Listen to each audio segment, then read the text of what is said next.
네, 우리가 접하는 뉴스의 태초부터 지금까지 뉴스 일대기를 쫙 살펴봅니다. 뉴스톱 김준일 수석 에디터, KBS 박대기 기자, 그들의 전지적 시점으로 분석하는 뉴스 일대기 지금부터 시작하겠습니다. 안녕하십니까? 네, 안녕하세요.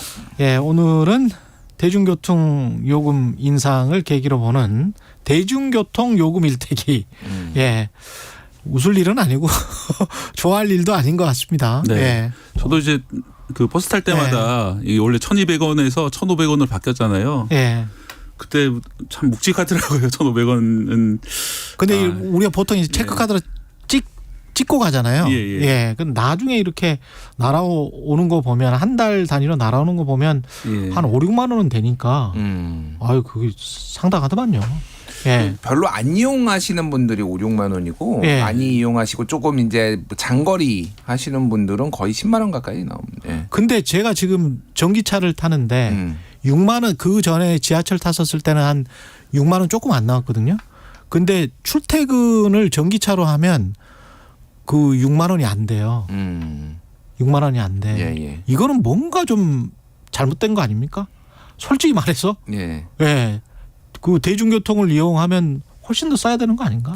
그렇게 볼 수는 저는 없다고 봅니다. 그렇게 볼 수는 없습니까? 왜냐하면은 이게 이제 전기차의 장점이라는 게 어쨌든 이제 그 전기 요금에 이제 그 비례하잖아요. 그렇죠. 그러니까. 근데 지하철이나 이런 거는 시설 유지비라는 게 있고 거기에 인건비 이런 게 포함이 되니까 그게 더 반드시 쌓아야 된다라고 저는 생각하지 않고 전기차가 이런 메리트가 있어야지 사람들이 또 전기차를 많이 사고. 그건 맞는데. 예, 그러니까 어떤 탄소 배출 저희가 뭐 이런 것도 있기 때문에 모르겠습니다. 그게 뭐 거기에 이제 환경을 빼고 생각을 한다면 제가 말씀드리는 거는 대중교통과 개인교통, 개인이 혼자서 사적으로 혼자 이용할 수 있는 교통의 그 가격이 그래도 대중이 양질의 약간 저가여야 되지 않나, 그런 의미에서 이제 여쭤본 저도 그렇게 건데. 생각합니다. 이게 우리나라가 사실 이제 세계적으로 좀 자랑할 만한 것이 대중교통이 저렴하다는 것인데 최근에 좀 많이 올라가고 있는 것이 그나마 이제 우리나라에 살면서 좀 매력이라고 했던 그런 점이 좀 훼손되고 있는 게 아닌가, 그 점이 좀 우려되고요. 그렇죠. 특히 코로나 이후에 서울 같은 경우에는 원래보다 대중교통 이용자 비중이 많이 줄었습니다. 왜냐하면 감염 위험 같은 것 때문에 개인 교통수단을 많이 이용하게 됐는데 회복이 많이 안 됐거든요, 아직까지. 그 얘기는 이제 예전보다 더 도로가 많이 막히고 더 많은 이제 에너지를 출퇴근할 때 쓰고 있다는 것이죠. 아무리 전기차가 좋다고 하더라도 에너지 차원에서는 그 대중교통, 특히 이제 지하철을 따라갈 수가 없는 그런 상황입니다. 그러니까요. 네. 근데 일단은 택시 기본요금도 그때 올렸었고. 네. 그다음에 8월 버스 요금 오른 상황에서 지금 지하철 요금 올린다는 거잖아요. 그렇죠. 네, 그러니까 토요일부터. 8월 달에 버스 요금이 이제 1,200원에서 1,500원으로 기본 요금이 올랐고요. 1,500원 됐고요. 그러니까 지금 이제 격차가 있는 거죠, 지하철하고. 그러니까 그렇죠. 지금 기본 요금은 이제 내일 모레부터 1,250원에서 1,400원으로. 그래도 버스보다는 100원 싸요. 지하철이 어쨌든. 근데 이게 환승이라는 제도가 있기 때문에 이걸 대충 맞춰줘야 돼요. 사실 올리려면은 비슷하게 맞춰줘야 되는 거고. 아까 전에 말씀하셨다시피 뭐 택시 요금도 이미 3,800원 기본 요금이 4,800원으로 올랐습니다. 그래서 근데 사실 이것도 싸요. 다른 나라에 비하면은 한국이 이 비슷한 경제 규모의 비교를 하면은 한국이 아직도 싼 편인데. 그 말도 맞아. 그것도 맞아요. 근데 그 말도 맞아요. 이게 기본적으로 이렇게 싼 게 이게 대규모 적자를 감수하고서라도 이렇게 강력하게 억제 정책을 한 거잖아요. 그거를 대부분 이제 지자체장들이 이제 좀 결단에 의해서 이렇게 됐거든요. 그러니까 이게 또 하나는 대부분의 이제 서울시장이나 이런 지자체장들이 대선 출마를 염두에 두고 있기 때문에 본인 임기 때 웬만하면 안 올리려고 그래요. 웬만하면 안 올리려고 하다 보니까 사실은 이게 이제 적자가 너무 많이 누적돼. 지하철 공사나 이제 버스 이쪽에 적자가 너무 많이 누적이 되니까 이게 맞는 방식이냐, 이런 식으로. 이게 8년 만에 지금 지하철 요금 올린 거거든요. 그러니까 이런 방식으로 이게 뭔가 결단에 의해서 너무 적자가 누적이 되니까 이런 식으로 올리는 방식이 맞는 것이냐, 이것도 좀 얘기가 나오고 있어요, 사실은. 적자 규모가 어느 정도 돼요? 지하철 같은 경우에 지난해 1조 2천억 원 정도, 서울 지하철이 그렇고요. 1조 2천억? 그리고 버스 같은 경우에는 6,600억 정도인데. 그 다 결국은 정부가 보조해 줘야 되는 거잖아요. 서울시가 다 대부분 다 보조를 해주고 있는 부분인데요. 저는 좀 다르게 생각하는 것이, 이게 1조 2천억 원이라는 돈으로만 보면 당연히 적자가 나는 것이고, 그렇죠. 저렴한 게 맞죠. 그런데 이게 만약에 이 사람들이 이렇게 저렴한 그 대중교통이 아니었으면은 자가용을 더 많이 이용을 했고 더 많은 도로 혼잡을 만들고 더 많은 이제 미세먼지라든지 탄소 배출을 올릴 걸 생각한다면은 그거는 어떻게 보면은 적극적으로 그 부담해줘야 될 비용이 아닌가 저는 그런 생각을 하고요. 그런 측면으로도 맞네. 네. 그 말도 맞습니다. 예. 그다음에 이제 특히 요금이 싸다고 아까 말씀드렸는데 사실 광역버스 이용하시는 분들한테는 좀 약간 화가 날 만한 이야기일 수 있습니다. 맞아. 광역버스는 비싸. 예, 지금 2,300원이었는데 3,000원. 3,000원으로 올랐거든요. 하루에 3,000원이면 왔다 갔다 하면 6,000원이잖아요. 그럼 6, 20이 12만 원이야. 네, 20일 한 달에 출근 기준으로 12만 원이 20일 출근하면 12만 원이기 때문에 예. 상당히 좀 많이 올랐습니다. 이제 그렇죠. 뭐 더 이상 싸다고 말하기 어려운 그런 상황이 됐습니다. 12만 원이면은 휴대폰 최고 요금보다도 더 네.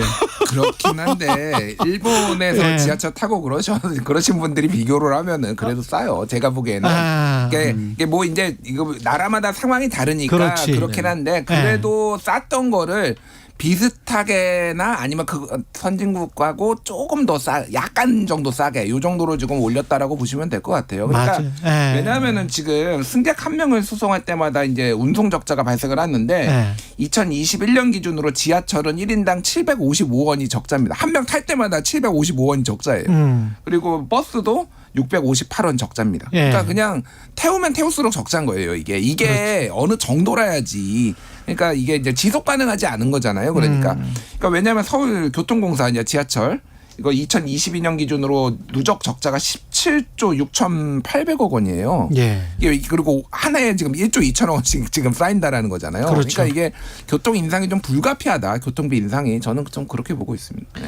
결국은 다 역사가 있는 것 같습니다. 우리나라가 워낙 산업 정책이나 자동차 산업 위주로 발달을 시키려고 하다 보니까 개발도상 단계에서 그러다 보니까 이제 도로 많이 만들고 뭐 자동차 많이 팔려고 하고 뭐 이러면서 유류세도 좀 많이 내려주고 뭐 이런 것들이 다 복합적인 것 같아요. 사실은. 그렇습니다. 특히 이제 이번에 2년 전부터 그 고유가 때문에 고물가 때문에 유류세를 좀 내려주고 있는데 그렇죠. 정확한 집계는 안 되지만은 뭐 한 조사에 따르면은 1년에 한 8조 원 정도의 절감을 해주고 있다고 합니다. 물론 이제 8조 원 중에서는 승용차 이용자도 있고 일반 다른 이용자들도 많이 있겠지만 그런 이제 8조 원 정도를 사실 승용차 이용자들한테 일부를 지원해주고 있는 거죠. 그렇지. 네, 그런데 이 지하철 적자 이제 뭐 1조 2천억 원이 그렇게 많은가 하는 생각. 그것만 이야기를 주로 또 한다고.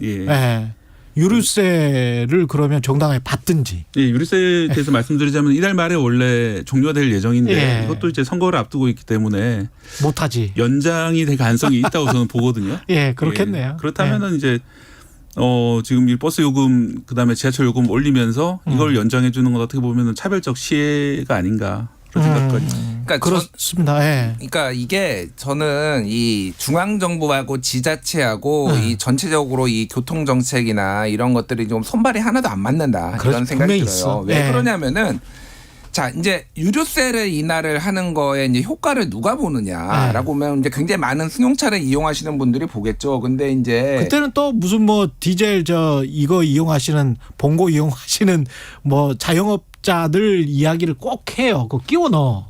그러니까 근데 유류세 예전에 국회 예산정책처가 이제 2018년에 자료를 이제 이거 유류세 인하 이 효과를 이제 분석을 했는데요. 2018년에. 소득 최저소득계층의 1분위의 세부담 변동은 일반 5,000원, 15,000원 혜택을 받다라는 거예요. 저소득층은. 근데 10분위의 세부담은 15만 8,000원. 그렇지. 그러니까 소위 말해서 승용차를 몰고 다니지 아무리 대중화됐다고 하더라도 승용차를 더 많이 타고 많이 몰고 오는 사람들은 소득이 있는 사람들, 부자들이 더 많다라는 거예요. 그렇죠. 그러니까 이거를 유류세를 깎아주는 게 도대체 목적이 뭐냐. 물론 이제 포퓰리즘 성격도 있고 뭐 세금 뭐 선거 앞두고 이런 것도 있는데.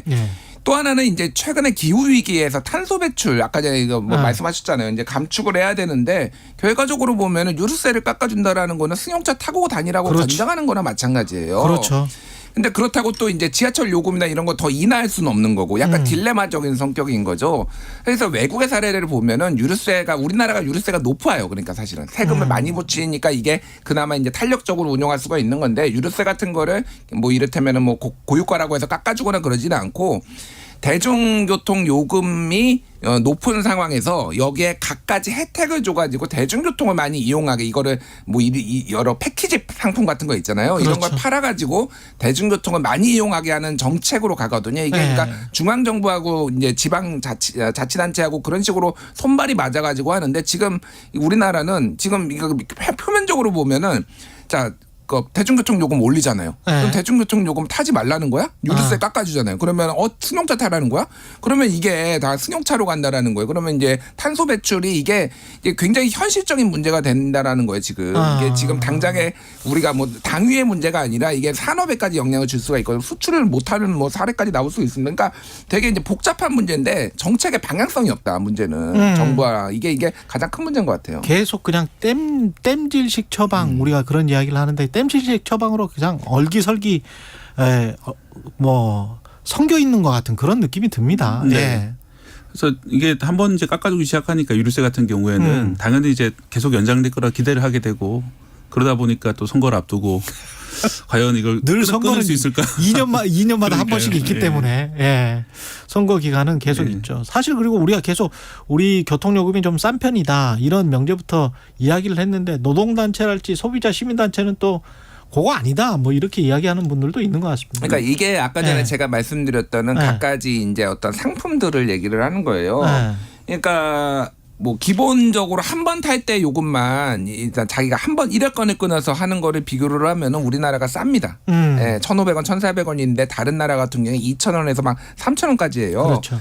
근데 뭐 독일 같은 경우에는 이를테면은 한 달 동안 모든 대중교통을 무제한 이용할 수 있는 거 이런 게 49유로 이런 게 나왔거든요. 이게 한 7만 원 네. 정도 7만 원. 되는 거예요. 근데 대중교통의 가격 1회 가격을 생각을 하면은 훨씬 싼 거. 이거 그러니까 사람들이 이거를 굉장히 많이 사는 거거든요. 예. 그러니까 이런 식으로 갖가지 이제 할인 당근 정책이 있는 거. 대중교통을 이용할 수 있도록 당근 정책이 있고 이 할인 폭이 굉장히 크다라고 느끼니까 사람들이 이제 사는 거거든요. 이거를. 그리고 예. 그들의 1인당 GDI가 우리보다 높아. 네. 훨씬 높아. 독일 같은 경우는 우리보다 훨씬 높죠. 그러니까 그렇죠. 예. 우리보다 부자인데도 불구하고 한 7만 원에 한 달 이용할 수 있으면 괜찮지.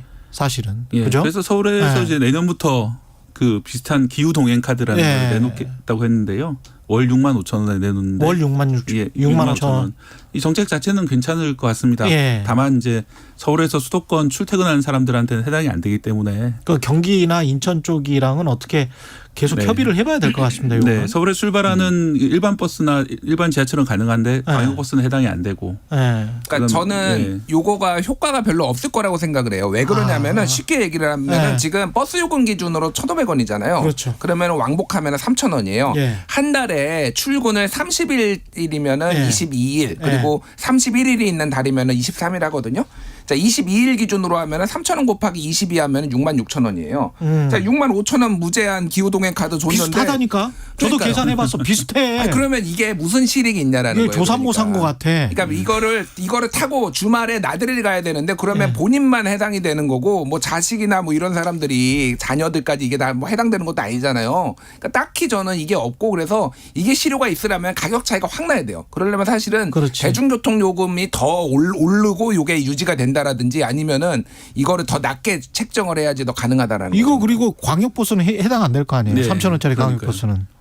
그러면 뭐 그러니까 지금 협의를 한대요. 그거는 경기도하고 협의를 한다는데 네. 이제 뭐 어떻게 나올지는 모르겠으나 어쨌든 별로 유인이 없다. 이거를 이용해야 될 만한 이 정도 가지고는 안 이 정도 된다. 가지고는 안 된다. 네. 이제 이런 얘기들이 나오고 있습니다. 그럼 마지막으로 정신들이 저 한덕수 총리도 택시비가 지금 뭐 1,000원 아니냐 뭐 이런 발언을 했었는데 이분들이 지금 대중교통을 이용을 안 해봐서 그러는 거잖아요. 사실은. 아니 뭐 저는 모를 수는 있다고 봐요. 네. 모를 수는 있다고 보는데 이거를 이제 아예 관심도 없고 이거에 대한 해결책 자체가 이제 아예 없다라는 게 문제인 것 같습니다. 예. 그러니까 원래 뭐 총리가 그러면 뭐 얼마나 버스나 택시 타고 다니겠어요. 그럼 뭐 모를 수도 장학 퀴즈처럼 물어보는 거에 대해서 대답 못할 수도 있는데 예. 그러니까 지금 아까 전에 말씀드렸듯이 중앙 정부와 지방 정부와 뭐 이 지자체와 이런 게 손발이 하나도 안 맞아요. 지금 우리의 교통 정책이나 이런 것들이 조금 큰 틀에서 기후 위기 탄소 배출도 좀 절감하고 사람들이 저소득층이 주로 혜택을 볼 수 있게 이게 플랜을 짜야 되는데 진짜 땜질식으로 이렇게 하는 것에 예. 대해서 조금 경각심을 가지고 좀 대책을 마련해야 될 것 같습니다. 박대기 기자는 한 마지막으로. 총리가 이제 예. 택시 1,000원 얘기했던 것은 3,800원에서 4,800원으로 1,000원 인상됐다. 이거를 좀 착오했다고 일단 해명을 하셨고요. 해명은 그렇게 했었고. 예, 그거는 뭐 어떻게 판단하시기 좀 나름이긴 한데. 근데 이제 뭐 예를 들어 독일 같은 경우에는 총리가 직접 장을 보고 메르켈 총리가 그런 게 일반인들이 모두 볼 수 있는 그런 모습인데 우리나라는 이렇게 그런 게 안 되잖아요. 그렇죠. 예, 사실은 얼마나 타보시겠습니까? 그래서 저는 뭐 혼잡이라든지 이런 것도 사실 쾌적함 이런 것도 되게 큰 문제인데 그것도 진짜 큰 문제예요. 좀 대중교통 진짜 사람 숨 막혀 죽어. 대중교통에 대해서 좀 더 사람들이 그러니까 그 정치하시는 분들도 직접 많이 체감을 해보시고 더 많은 사람들이 그쪽으로 갈 수 있도록 생각해보니까 혼잡도까지 생각해보면 싼 편 아니다. 그렇죠. 너무 힘들어. 아니 이 정도로 혼잡한 거는 일본하고 한국밖에 없어요. 진짜 그렇잖아요. 그렇죠. 다른 나라의 대중교통은 이 정도는 아니거든. 자전거 많이 타게 좀 바꿔야 돼요. 교통정책도. 차라리. 오늘 말씀 감사드립니다. 뉴스톱 김준일 수석 에디터, KBS 박대기 기자였습니다. 고맙습니다. 감사합니다. KBS 1라디오 최경영의 최강시사 듣고 계신 지금 시각은 8시 46분입니다. 네, 아침 출근길은 안개가 자욱합니다. 곳곳으로 200m 미만인 곳이 많은데